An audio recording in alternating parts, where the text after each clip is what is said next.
Fala galera, professor Gustavo Mendes na área para mais um encontro para darmos continuidade à nossa série sobre as crises financeiras. No encontro da vez, nós falaremos sobre a crise de crédito de 1772.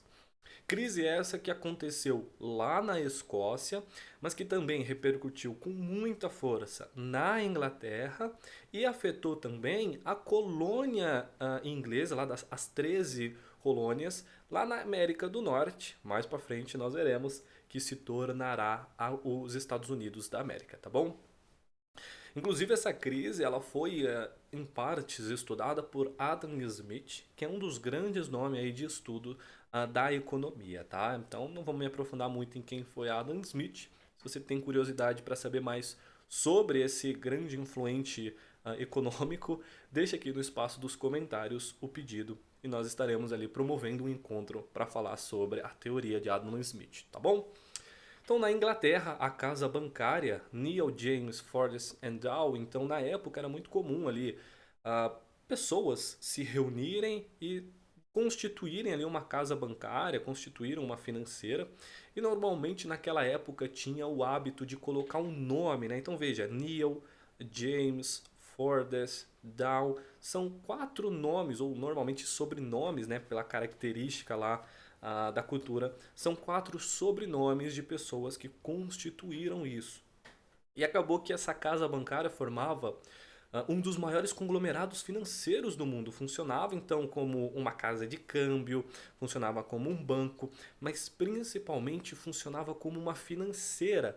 Captava dinheiro e emprestava, e normalmente esse empréstimo que essa casa bancária fazia era a juros baixos para diversas empresas, grandes conglomerados na Inglaterra.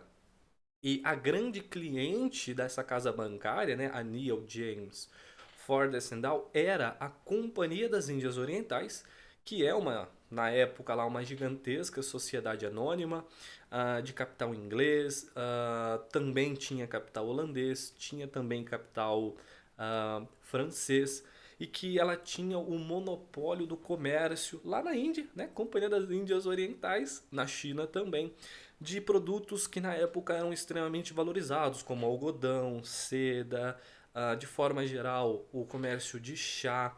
E também ali ele tinha, a Companhia das Índias Orientais também tinha alguns negócios com as colônias inglesas da América do Norte, principalmente quando nós falávamos do comércio de chá.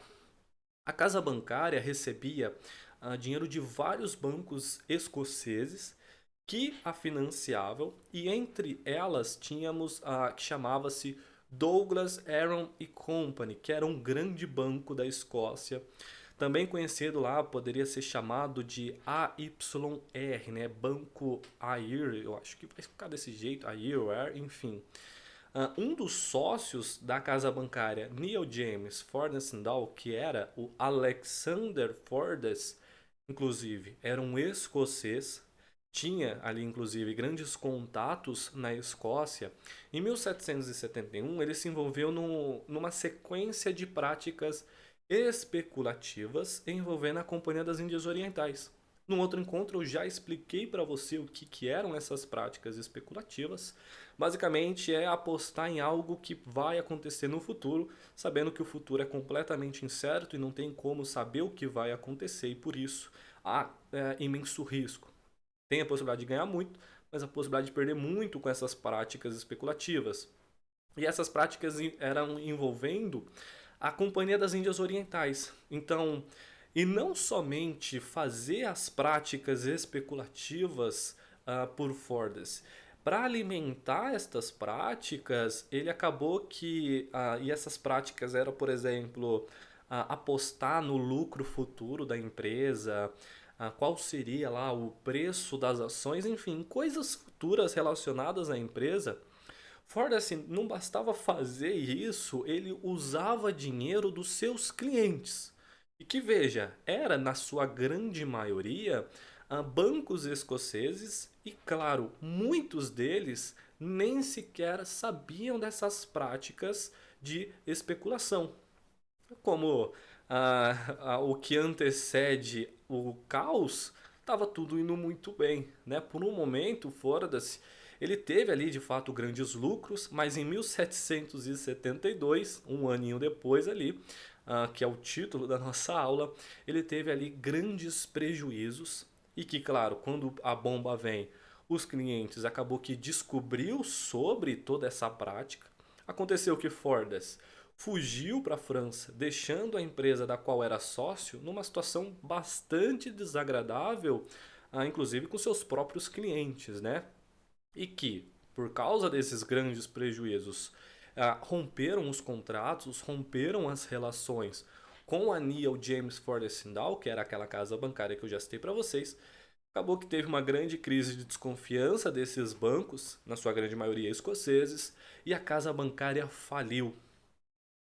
O problema é que ela era a grande financiadora de muitas empresas inglesas, inclusive da Companhia das Índias Orientais. Então, muitas empresas na Inglaterra que tinham como principal fonte de financiamento a casa bancária, que agora faliu, ficaram sem financiamento e que, por consequência dessa ausência de financiamento, uma grande crise de liquidez se instalou no país. O que é liquidez? É dinheiro.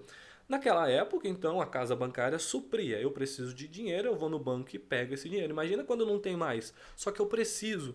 Então, de modo geral, parecia um castelo de cartas, parecia um efeito dominó. A casa bancária, acabou que a casa bancária Neil James Ford Sandal quebrou e ela como se fosse a base ou se fosse a primeira peça desse efeito dominó, porque sem ela todas as outras empresas ficaram sem liquidez, ficaram sem dinheiro, sem financiamento, e aí acabou que também essas empresas começaram a falir.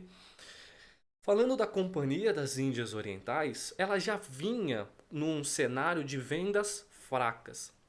E aí, juntou com a ausência, agora não mais a existência, do seu principal financiador, que era a casa bancária, e aí ela teve que buscar outras fontes de financiamento. Mas lembra que eu falei para vocês que no começo, essa casa bancária, ela era como se fosse uma financeira, então ela captava dinheiro e emprestava a uma taxa de juros muito baixa. Só que agora a Companhia das Índias Orientais teve que buscar outras fontes de financiamento, só que pagando juros muito mais altos. Porque, além de não ter lá uma Neil James Ford Sandal para financiar com juros baixos, também tinha uma grande desconfiança na economia naquele momento, devido à quebra de fato da casa bancária. Então, esses dois fatores se juntaram para fazer as taxas de juros irem às alturas. A crise continuou até 1773, o que fez com que a Companhia das Índias Orientais pressionasse o parlamento inglês para que o parlamento fornecesse o monopólio do comércio de chá que vinha das 13 colônias da América do Norte. Acabou que já não estava muito bom a relação entre Inglaterra e as suas colônias lá na América do Norte. Acabou que piorou. Já estava ruim, ficou pior. Parece que ia melhorar, mas não melhorou. Porque o parlamento inglês ele concedeu esse monopólio para a Companhia das Índias Orientais. Acabou que o que a Inglaterra conseguiu fornecendo esse monopólio? O fortalecimento do movimento de independência das 13 colônias, que hoje eu acho que você deve conhecer quem é os Estados Unidos da América. A crise ela foi sanada ali no finzinho de 1773, quando o Banco da Inglaterra, o Banco da Escócia também e algumas outras casas bancárias ali da região da Holanda passaram a assumir por algum tempo os empréstimos bancários para as empresas, para os conglomerados, que por terem assumido trouxe liquidez de volta para a economia e, consequentemente, acalmou a economia que estava ali passando por uma crise de desconfiança, uma crise de crédito, uma crise de liquidez. Essa foi então a nossa crise de 1772. Se você ficou comigo aqui até o final desse vídeo, eu convido você a deixar o seu curtir. Se ainda não é inscrito, se inscreva no nosso canal, ative o sininho de notificações para que você possa ser notificado no nosso próximo encontro dessa série E no mais, um grande abraço do professor Gustavo Mendes e até o nosso próximo encontro.